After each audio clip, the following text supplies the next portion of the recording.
Aaron in the house, Mr. Wallace. Greetings. If you want that glowing skin, the beard, the nectar of the gods, that's the man. You know what I mean? Black owned company. Yeah, the products are brilliant still. I told you, like, I've been rinsing it since you said the care pack, where I just literally, everything else that was on my shelf just went in my bathroom, in the shower, made a little space, push out there, following my routines. Products are on point, it smells good. Like, it's not even, I'm not even trying to hype you, that's the thing. I'm not even trying to hype you. It smells good, it feels good, everything. So yeah, support. There's probably going to be like a Chisel Lifts link as well. Rinse it out. Yeah, I think we were saying that one of the things when we was developing the range, one of the things that we really focused on was the smell. We said that we really want to develop our own key fragrance, unique. so that as soon as you smell it, you know exactly what product it is that you're using, and that you can essentially, you know, like when you're going out, when you're going to an event or something, and you've got that one fragrance that you like to use, you can pick it up, you can use it, and you know that it's a quality premium smell. So it's unique. Yeah.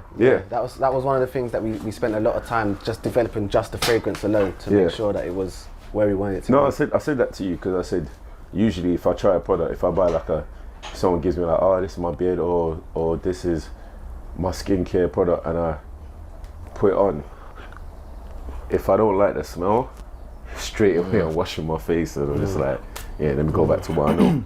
But literally the first time I used yours, I was like, rah, let me put these ones on the back burner. This smells a lot nicer than them. So I'm just like, from the shampoo to the conditioner, and what I like as well is because it's not only for beard, you can use it on your hair as well. You know what I mean? A lot of companies will try and sell you shampoo and say just for beard, shampoo just for hair, but it's the same thing. You know what I mean? Essentially, there's very minor differences, but essentially you can use both. And our focus was on just afro hair, just like curly, coily afro hair type. So that was the key thing that we was optimizing for with all of our range. So essentially, so my background was as a barber. So I was working in the barbershop, and I didn't even know that because originally, like I said, I knew you for music. I so mean, if you watch, if you remember Channel U back in the day, you'd have seen Aaron there, R&B guy. used to sing, isn't it? Remember back in the day. My background has always been music and business. So I always studied music and business growing up. I studied music at university, and originally I was actually going to become a teacher. Oh, for real? Music teacher, but then after I left uni, I reignited Sorry to my interrupt. passion Did for you business. finish uni? Sorry. Yes. I'm just checking. Yes, Sorry. Finished uni. Sorry, just checking. Sorry. He's gonna drop. Uni school dropout. No, it's an interview. Sorry. Forgive me. You started kind of early. That's all. No, just checking that he didn't go into a shed and just start putting potions together to say. Sorry. No. Finished uni, graduated, done all that, and I was gonna do my PGCE to become a music teacher. Yeah. And then I kind of ended up taking a break. I was like, I've been studying for a long time. I'm gonna take a break and just work for a bit and just enjoy life for a little bit. And it was during that period that I kind of reignited my love of business. And I thought, what? As much as I love teaching, I want to be self-employed. I want to be able to kind of guide my own destiny. Do you know what I mean? So that was kind of when I went more into the barbering side of things and opened up my barbershop. Not far from here, actually. Oh, for real? Yeah, not far from here. It's based in East Croydon. Basically, you didn't want to be capped on earnings. I didn't want to be capped, and I wanted to be able to go as far as I can go, if that makes sense. So what year did you actually start barbering? Sorry. What year did you start barbering? As in not from home, but professionally, where you was actually in a shop and said, okay, this is what I'm doing. And where you stopped actually having a 9 to 5. Oh, so what year was that? So I'm very bad with timelines. So after I left uni, it was around 2014, 15 when I started training to become a barber. Opened my barbershop around 2016. Okay. When I actually like started taking on my own clients and my own barbershop, running that and all that stuff. Yeah, but I think before that, so where I was working before that, I was actually working with the Prince's Trust. I was at the charity there, and I was helping young people to start their own businesses.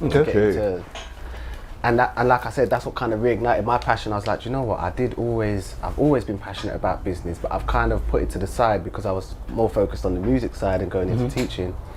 But just helping so many young people to get their businesses off the ground, it was like, you know what, this is what I'm passionate about. Yeah. And my co-founder, Lena Gardi, she had a company at the time which was also working with helping young people to get their businesses going. It's called Start Young. Okay. So that's how we originally started working together, was on that original concept. Yeah. So we was, and yeah, like I said, from that it kind of just reignited my passion for business, and I was like, no, I want to work for myself. And I think that the key goal that I set myself then was, if I can make as much money working for myself as I'm doing now, I'll be happy. I'll be comfortable. Repeat that, say that again. If I can make as much money as I'm making now in my job, working for myself, then I'm happy, then I'm content. That was my first goal that I said. So what was the transition between you working for somebody else and doing it yourself? So what I want to understand is, at one point you was doing both together, I'm assuming. So you was barbering, and at some point you realised that you're pretty good at this, I'm assuming. So when did you actually leave your job to now say, I'm doing this barbering full time, where you've now handed in your notice and said, okay, I'm now barbering full time? At what point was that?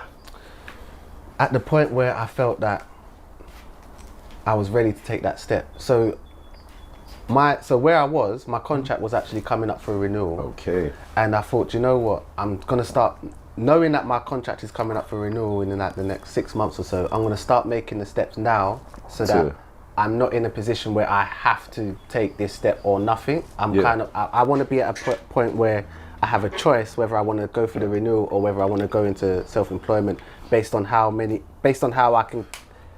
I can get myself together in that space of time. Yeah.